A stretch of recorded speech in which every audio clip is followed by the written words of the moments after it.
Salut les amis, c'est Cap sur Love, votre émission d'information spectacle, votre émission donc de plaisir. Et quel plaisir, puisque je reçois tout de suite et maintenant Cécile Giroux et Yann Stotz. Bonjour. Bonjour. Merci d'être venu nous voir ici à Cap sur le Off. Alors, je voudrais dire tout de suite, je voudrais apporter mon témoignage aux téléspectateurs.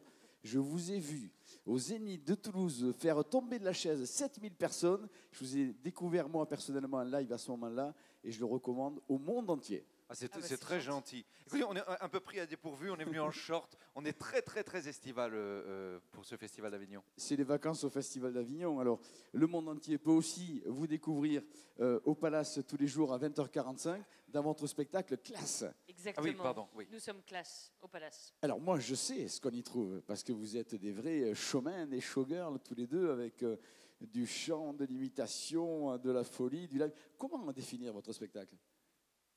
C'est exactement ça, c'est de la folie. C'est deux personnes qui essaient de faire un spectacle classe et qui n'y arrivent pas du tout. Donc voilà, ne joue pas avec le micro. Normalement, on doit se tenir bien à la télé. Et donc je laisse Cécile continuer. Voilà, deux personnes qui doivent être classe et qui n'y arrivent pas du tout. Quand une arrive à avoir un peu de tenue, c'est l'autre qui part en live. Voilà. Quoi ? Rien, non mais tout se passe bien. Non mais j'ai fait une belle phrase là. Mais oui, mais j'ai l'impression d'être à la plage. D'habitude en télé, on est toujours en smoking, vous savez, avec des très beaux habits. Et là, je suis très détendu sur ce plateau de télé. On est très bien ici. C'est magnifique. Alors moi, je recommande, je vous racontais en off que mes enfants étaient fans de YouTube et ce qu'on y trouve et vos passages sur les nombreux. Vous êtes passé un paquet de fois chez Sébastien. Ils ont vu toutes les vidéos sur YouTube. Ah, je pense toutes, oui. Il faut leur apprendre des mots alors, parce que je ne sais pas quel âge ils ont. Ils sont très émancipés depuis, mais en tout cas, ils sont de bonne humeur. Ils ont le sens de l'humour, comme tous ceux qui aiment venir vous voir. Et puis, alors, vraiment, je vous encourage, ceux qui ne vous connaissent pas encore, ils sont peu nombreux, mais il en reste à vous découvrir parce que c'est à tomber par terre. Vous imitez très, très bien tous les deux. Merci, c'est gentil. Merci, je fais des révérences maintenant. Alors, il y a des gens qui imitent, mais tous ne sont pas aussi drôles. Oh. C'est pas comme ça, les révérences. Pardon, voilà. Je suis vraiment confus. Mais on est bien ici aussi, hein. Non, mais si la caméra me cadre, je peux rester ici pendant toute l'interview. Il n'y a aucun souci, je vous rassure, Yann. Profitez-en, parce que c'est la première fois que vous verrez Yann en short. Hein. C'est vraiment la première et la dernière fois. J'ai jamais fait une émission comme ça. Jamais comme ça. Eh bien voilà, vous voyez ce que c'est, Yann et Stotz. C'est comme ça, c'est de la folie. Il peut se passer tout et n'importe quoi. Est-ce qu'il y a deux spectacles parfaitement identiques ou est-ce que vous vous accordez des moments de liberté ? Ils sont à chaque fois différents, figurez-vous. À chaque fois différents. Parce que pendant que Cécile parle, je me balade. Hein. Voilà. À chaque fois, ils sont différents, voyez-vous, parce que le jour où c'est normal, voyez, je trouve le moyen de me faire les ligaments croisés pour rajouter un petit truc au spectacle, voyez. Vous savez qu'elle s'est fait ça en direct à la télévision ? À chaque fois, il y a un petit événement spécial. Ligaments croisés, impeccable. Elle s'est fait ça en direct sur une chaîne concurrente.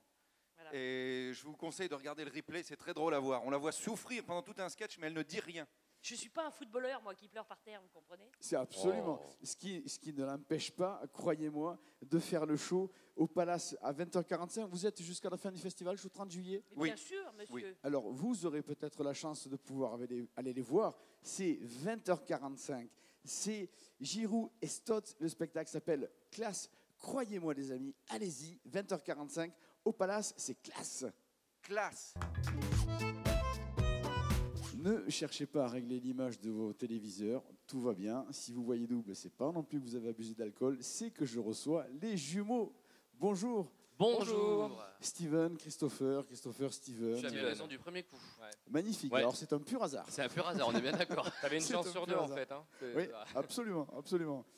Voilà, votre spectacle au Palace à 19h05. On vous connaît pour les aficionados du festival parce qu'évidemment, si vous êtes là, c'est parce que le succès des années antérieures vous a rappelé, vous a obligé même à être là. Ouais. Pour les spectateurs qui ne vous ont pas encore vu, ce sera possible jusqu'au 30 juillet et ils vont découvrir votre univers. Alors, ce que je peux dire dessus, c'est que vous n'y allez pas par quatre chemins, d'une part, et d'autre part, que vous ne vous arrêtez jamais. Exactement, ouais, on a pris la volonté de...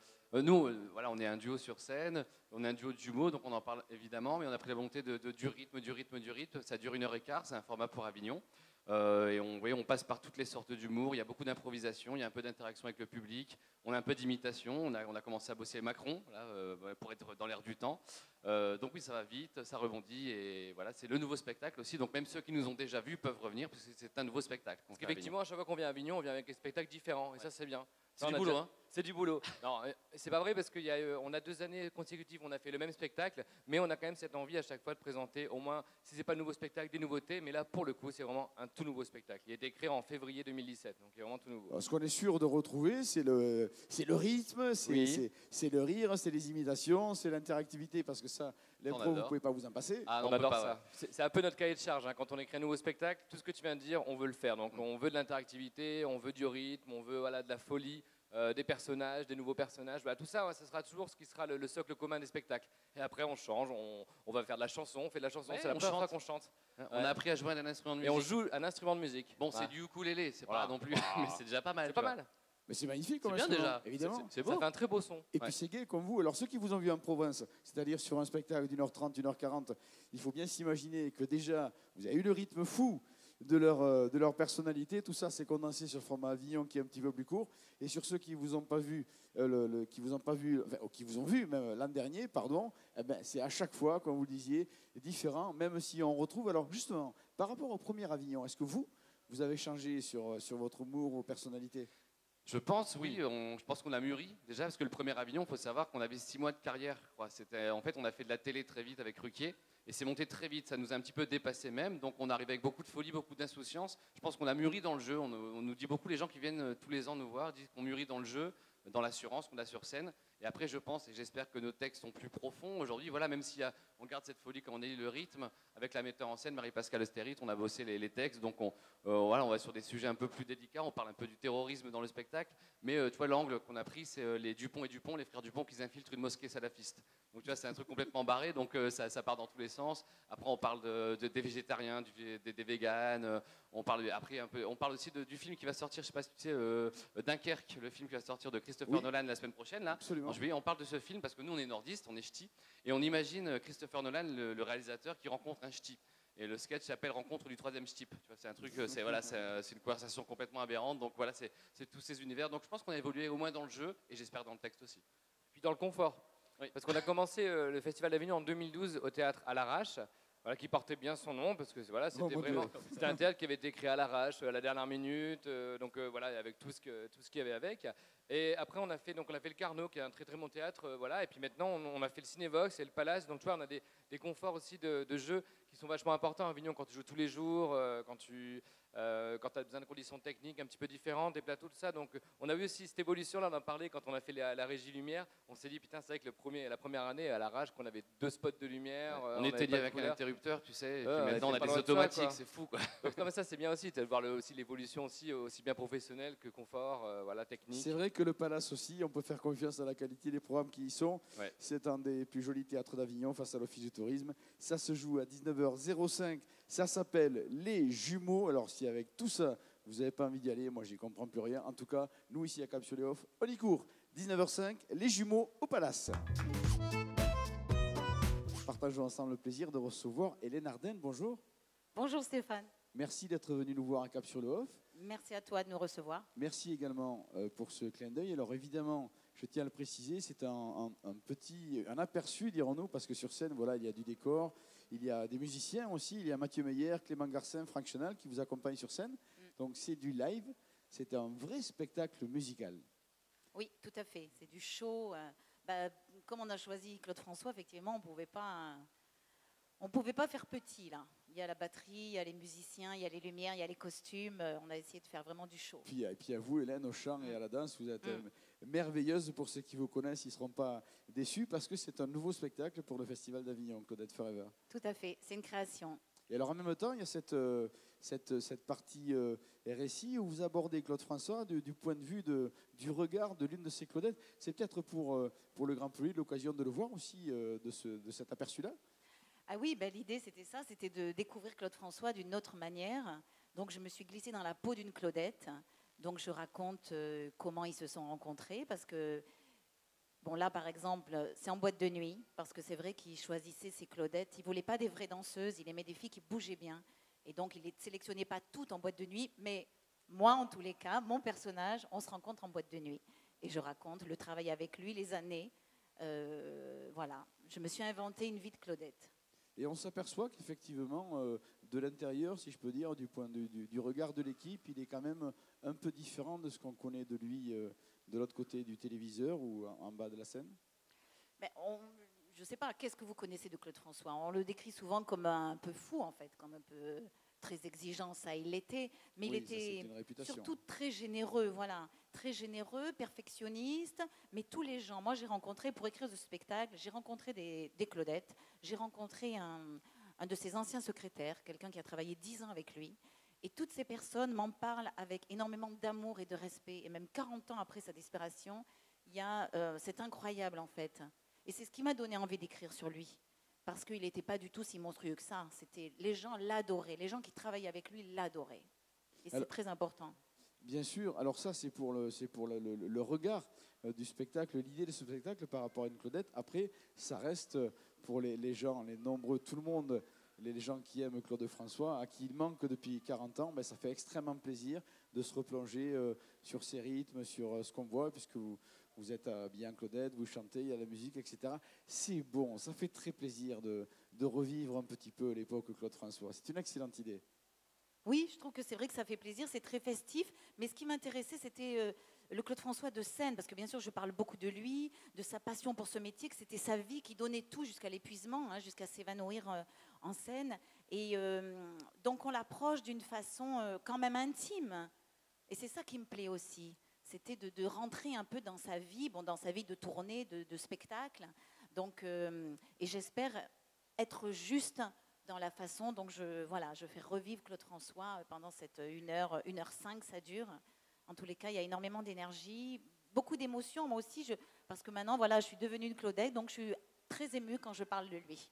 Ça fait très plaisir. On aura tous beaucoup de plaisir, là, les générations qui l'avons connu, à se replonger un peu dans l'univers de Claude François. Et puis pour les jeunes générations, ils vont découvrir que le lundi au soleil, c'est pas un Pokora, hein, finalement. Hein, Non, on revient aux racines, on revient à l'authentique. C'est une vraie bonne idée. Ça se passe au Rempart, au Théâtre du Rempart à 19h15. Ça s'appelle Claudette Forever. Si vous ne connaissez pas Hélène Ardenne, c'est un spectacle de grande qualité. Elle est très talentueuse. On l'aime beaucoup ici à Cap-sur-le-Hoff. Et on conseille donc à tout le monde d'aller au Théâtre du Rempart à 19h15 pour le spectacle Claudette Forever. Et puis, compromis, on va profiter de la générosité d'Hélène et de Clément qui était là tout à l'heure avec sa guitare pour se quitter avec un aperçu de ce spectacle. Merci Hélène. Merci Stéphane. Elle est dans mon sommeil comme une fleur. Un été sans soleil et sans chaleur. Vous pouvez m'aider à la trouver. Ouais. Elle a les yeux bleus, Mélinda. Elle a le front blanc, Mélinda. Elle a les yeux bleus, Mélinda. Elle a le front blanc, Mélinda. Elle a les yeux bleus, Mélinda. Elle a le front blanc, Mélinda. Les yeux bleus, Mélinda. Elle a le Front blanc, Mélinda. Les amis, je vais vous emmener maintenant du côté du Théâtre Beau. Il est 13h30. Vous allez assister à la lecture d'un ouvrage par son auteur, Ahmed Diche. Bonjour, on est ravis de vous recevoir. Merci. Et juste avant de démarrer cette interview, car on n'a pas 3/4 d'heure d'interview, sinon c'est mieux d'aller voir le spectacle. Il faudrait préciser qu'il ne faut pas que vous soyez troublés par les origines immigrées d'Ahmed Diche. C'est un regard patriote. Il a grandi en France, vécu dans notre pays, intellectuellement libre. C'est pourquoi la meilleure chose pour bien comprendre le sens du spectacle, eh bien, c'est d'aller vous voir à 13h30 pour cet ouvrage que vous avez choisi de ne pas encore faire paraître, pas avant le Festival d'Avignon. Ce genre de livre, je préfère lui donner un peu de visibilité. J'ai publié 6 livres et ce texte-là, c'est un texte quand même assez féroce sur l'époque. Et si jamais je le publie comme ça, il n'a aucune chance de trouver son public. Donc j'essaie de donner un peu de visibilité, moi, en m'exposant et en faisant des lectures. Alors féroce parce que vous aimez notre pays et que vous trouvez que tout n'est pas parfait depuis les quelques années, les quelques mandats politiques qui sont succédés? Moi, j'ai grandi en Gascogne, dans le Lot-et-Garonne. Donc je suis arrivé à l'âge de 5 ans. Donc en grandissant dans cet environnement merveilleux, j'ai pu avoir une conscience objective de ce pays. Donc si vous voulez, j'ai pas de ghetto mental, j'ai toujours été libre. J'ai toujours vu la France comme mon unique chez moi. Et le jour où j'ai commencé à écrire, je n'aurais pas pensé que ma condition d'origine immigrée pouvait être prise en compte par les éditeurs.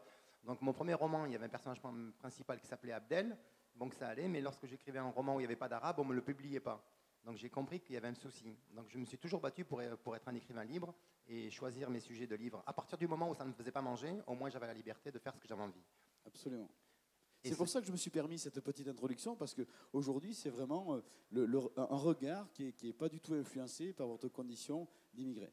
La belle histoire de France, j'ai pris 4 décennies, de la fin des 30 glorieuses jusqu'à aujourd'hui.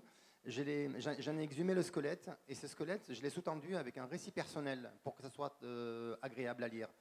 Et j'ai expliqué comment le coq gaulois est devenu un mouton tondu, quoi. Voilà, en référence à la phrase du général de Gaulle qui disait que les Français étaient des veaux, mais on est tombé encore plus bas que le veau, parce qu'on est des moutons. Et j'explique comment, si vous voulez, à travers les années 80, comment, à travers l'antiracisme, on a fait du communautarisme. Et le communautarisme a affaibli la nation. Voilà. Et la culture a été ce vecteur, malheureusement, la culture, c'est un vecteur d'émancipation. Et dans le cas précis, ça a au contraire forgé des stéréotypes. Et je trouve qu'il faut se battre contre les stéréotypes. Malheureusement, il n'y a pas eu beaucoup d'artistes ou d'écrivains maghrébins qui ont déplacé le curseur des préjugés dans le bon sens. Voilà. Tout le monde se nourrit tout le monde trouve son compte en fait dans le stéréotype, mais ce qui fait que collectivement on n'avance pas et on a même tendance à couler aujourd'hui. Est-ce que le fait même si c'est acerbe, le fait de faire un constat de ces dernières années, d'un point de vue politique, est-ce que savoir identifier les erreurs ou les endroits où les choses ne vont pas, est-ce que c'est pas finalement être optimiste et avoir espoir en l'avenir, à ce que les choses s'améliorent? C'est là où je vais vous reprendre. Ce n'est pas une erreur. On n'est pas arrivé là par erreur. Ça a été un choix. Parce que de toute façon, il ne faut pas croire que les gens sont incompétents. Quand il y a des politiques mises en place, elles sont voulues. Par contre, ce qu'on ne mesure pas, ce sont les conséquences des politiques. Et les conséquences des politiques, c'est l'humain qui en pâtit. Voilà. Moi, mon seul souci, c'est que je veux que ce soit valable pour les autres.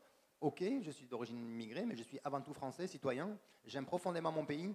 Et j'ai compris il y a très longtemps que l'amour de la France, c'était le meilleur bouclier contre le racisme ordinaire. C'est-à-dire que si vous aimez profondément votre pays, si la personne est raciste, c'est son problème, c'est pas le mien. Vous comprenez?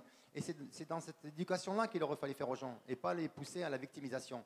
Malheureusement, l'antiracisme a atrophié la pensée. Je comprends, c'est ce que vous venez transmettre, c'est ce message-là aussi, au travers de sa lecture. Est-ce que les gens... Alors d'abord, on est au Festival d'Avignon, c'est du théâtre, donc la lecture, c'est aussi du théâtre. Vous ressentez plus de poids dans vos mots lorsque vous avez les spectateurs en face de vous, lorsque vous croisez leur regard? La lecture donne un corps au verbe. Et c'est vrai que les hommes ont été maltraités depuis 40 ans, mais le vocabulaire aussi a subi de super outrages. Les mots sont malmenés. Et aujourd'hui, quand vous écoutez les débats politiques, les mots n'ont plus de conséquences. C'est-à-dire que les gens peuvent dire tout et n'importe quoi, et les gens ne font pas gaffe. Personne ne reprend personne. Les mots sont sans conséquences. Donc, et quand on lit, on donne une réalité physique au verbe, et c'est un exercice très agréable. Et c'est un exercice très agréable. D'ailleurs, ce n'est pas un exercice que d'aller au spectacle, c'est se détendre, mais c'est un moment qu'on vous recommande parce que c'est inédit dans le choix des programmes. Nous, on adore que ça existe. Ça se passe à 13h30 au Beau Théâtre. L'ouvrage qui est donc lu, qui est donc raconté sur scène, s'appelle « La belle histoire de France ». Profitez-en, c'est avant-parution, c'est raconté par son auteur et de ce point de vue-là, c'est exceptionnel. Nous avons été ravis d'accueillir Ahmed Diche. Merci d'être venu jusque-là à Cap sur l'Off nous parler de ce très joli moment de spectacle. 13h30 au Théâtre Beau, La belle histoire de France. Les Ladies Love, ce n'est pas du cabaret. Ce n'est pas des feuillages. Les Ladies Love, c'est le musical théâtral comico-coquin. Mesdemoiselles, enfin, voyons, les Ladies Love. Je vous veux délicate, raffinée, je dirais même délicieusement scandaleuse. Les Ladies Love chantent l'intime féminin avec élégance et beaucoup d'humour. Oui, parce que nous, souvent, les femmes, sommes frustrées quand ces messieurs sont soulagés. Le droit au plaisir n'est pas que masculin, il est aussi féminin. Alors, chères femmes, chères sœurs, chères belles dames, osez vous faire du bien. Ensemble, chantons, chantez et célébrons cette félicité. Retrouvez-nous au Théâtre de l'Ange à 22h30. Préparez-vous les Ladies Love pour monter la chaleur de vos corps frénétiquement, langoureusement d'un autre bout de nos emballants. Les Ladies Love en sorcelesse, nos voix vous détendent, vibrations fiévreuses. Les Ladies Love au creux de nos mains, au creux de nos mains, au creux de nos mains, nous vous promenons les lits du fleuve. Vous serez ainsi prévenus, vous n'êtes pas à l'abri de succomber au charme et au désir. En tout cas, avec le petit extrait qu'elles nous ont offert en intro d'interview, c'était magnifique. Bonjour et merci Nina, Charlène et Mona. Bonjour, merci de nous recevoir, on est ravis. Mais merci à vous d'être venus avec vos jolis costumes de scène. Alors, on est sur un vrai spectacle de cabaret avec tout ce qu'il faut. On en a eu un aperçu, c'est comique, c'est drôle, vous dansez, vous chantez. Est-ce qu'il y a le petit zeste de coquinerie qu'on espère tous en allant voir du cabaret? C'est surtout un musical théâtral comico-coquin avec de la comédie et on effeuille surtout des textes coquins. Ça a une ambiance très cartoon, un boudoir bonbon, comme des gourmandises, un chuchotement dans le creux de l'oreille. Je suppose que le public s'amuse autant que vous avez l'air de prendre du plaisir. Oui, c'est un spectacle qui devrait être remboursé par la sécurité sociale tellement il est générateur de bonheur et de bonne humeur. Et il semblerait qu'on en ait un petit peu besoin en ce moment. Vous êtes au Théâtre de l'Ange à 22h30. Est-ce que ça veut dire, on est aussi une émission d'information, que techniquement, les enfants les plus jeunes peuvent se coucher un peu tôt? Oh oui, mais en même temps, c'est un spectacle qui peut peut-être être considéré comme pédagogique. À partir de 16 ans, on l'a défini. Mais on a eu l'heureuse surprise de recevoir des jeunes de 14 ans. Donc, et plus c'est si affinité, 90 ans, toute génération confondue. Disons que l'important, c'est d'aimer le spectacle, la musique et aimer s'amuser surtout. C'est vraiment, est-ce qu'il y a, on est dans la plus pure tradition du spectacle de cabaret? Alors, nous, on l'a orienté musical, théâtral, comico-coquin. Donc, on va dire que c'est peut-être burlesque, mais on n'effeuille que des textes. Voilà. Ensuite, il y a un côté très cartoon. Et le message derrière ce spectacle, c'est surtout quand le cœur ne va pas, le sexe ou le corps ne va pas. Donc, c'est un message qui est très générateur et initiatique de bonheur et de bonne humeur. Écoutez, une thérapie de bien-être, en tout cas, un bain de jouvence, vous le qualifierez comme vous voudrez. En tout cas, vous le ferez en sortant du spectacle, qui est à 22h30 au Théâtre de l'Ange. Ça s'appelle les Lady Love, délicieusement scandaleuses. Tout en programme. Et merci de nous raccompagner jusqu'à la fin de cette interview. Oui, on peut peut-être finir avec un absolument. petit acapella. C'est le spectacle qui fait et qui dit oh oui. Wap do wap, wap do wap, wap do wap, wap do wap. Les saisons du plaisir nous entraînent dans la ronde du désir qui ne peut finir qu'en mourant de plaisir. Les saisons du plaisir nous entraînent dans la ronde. Le secret vraiment, c'est savoir le saisir. Tant qu'il est temps pour prendre du bon temps. Tant qu'il est temps pour prendre du bon temps. De la comédie, on en veut et on en a, et ça, c'est bien. Et on va parler de Radieuse Vermine avec les comédiens qui sont là, Joséphine Berry, Louis Bernard et Florian Andersen. Bonjour. Bonjour. Merci d'être venu nous voir à Cap-sur-Love pour parler d'une histoire qui part d'une envie, qui peut être celle de tout le monde, de tous les jeunes adultes en tout cas, ceux qui ont un enfant et qui veulent le meilleur pour lui. Voilà, exactement. En fait, ça parle d'un jeune couple qui rêve d'avoir la maison de leurs rêves pour élever leur enfant dans les meilleures conditions possibles. Donc jusque-là, tout est banal. C'est une histoire qu'on croise à tous les coins de rue. Par contre, ils vont se retrouver enlisés dans une spirale infernale dans laquelle ils vont devoir accepter de faire des choses qui seront de plus en plus moralement questionnables, voire horribles durant cette pièce. Et il vous explique qu'est-ce qui s'est passé. En fait. Alors, qui est la responsable de ça, des deux, des actes les plus horribles? On va dire que moi, je suis le petit diable et je vais les pousser là-dedans, dans cette spirale infernale. Je vais les tenter et à voir s'ils marchent ou pas. Vous êtes la tentatrice, ouais. Et puis nous, on est tout simplement tentés parce que c'est tellement beau, c'est tellement magique d'avoir tout ça. Donc voilà. Et on veut faire le bonheur de nos enfants. Oui, c'est important que notre enfant grandisse dans un environnement qui soit sain, équilibré, luxueux. C'est ce qui est le plus important. C'est très raccord avec les dernières années de l'époque qu'on vit, c'est que quand même les parents sont prêts à tous les sacrifices pour les enfants de plus en plus. Avant, voilà, ils avaient le temps de grandir et de faire leur vie. Aujourd'hui, voilà, ils ont tout très rapidement. On veut le meilleur pour eux. Donc ça résonne, ça. Tout à fait. En Ouais. fait, c'est vraiment une comparaison sociale qu'on peut observer partout. C'est une pièce qui a été écrite par un écrivain anglais à la base il y a 2 ans parce qu'il y a eu une grosse crise du logement et donc l'écrivain s'est posé des questions et s'est dit mais comment est-ce qu'on s'en sort dans une société comme ça, quoi. Voilà. Et qu'est-ce qu'on serait prêt à faire pour avoir la maison de notre rêve. Voilà. Pour avoir son petit coin de paradis. Et oui, absolument. Et c'est vrai qu'on peut être tenté par des actes plus ou moins heureux dans ce cas de figure. Dans tous les cas, c'est l'occasion d'une belle comédie parce qu'on l'aura compris, ça donne effectivement des bouleversements, des sentiments, des envies, des allers, des retours. On hésite et puis on y va ou on n'y va pas. On va laisser les gens découvrir, les spectateurs découvrir l'issue du spectacle. Vous êtes au Chêne Noir, c'est un très joli théâtre et je crois qu'on peut faire confiance à leur programmation. C'est déjà une jolie validation d'être programmé au Chêne Noir. Vous êtes à 20h45 avec ce spectacle Radieuse Vermine. On est ravis que vous soyez venus nous en parler ici. On va vous souhaiter un bon festival. Juste avant, je me permets, Joséphine Berry, vous êtes la fille de Richard Berry. Vous lui transmettrez admiration et salutations de la part de Cap sur l'Off. Et nous, on va aller nombreux voir Radieuse Vermine au Chêne Noir à 20h45.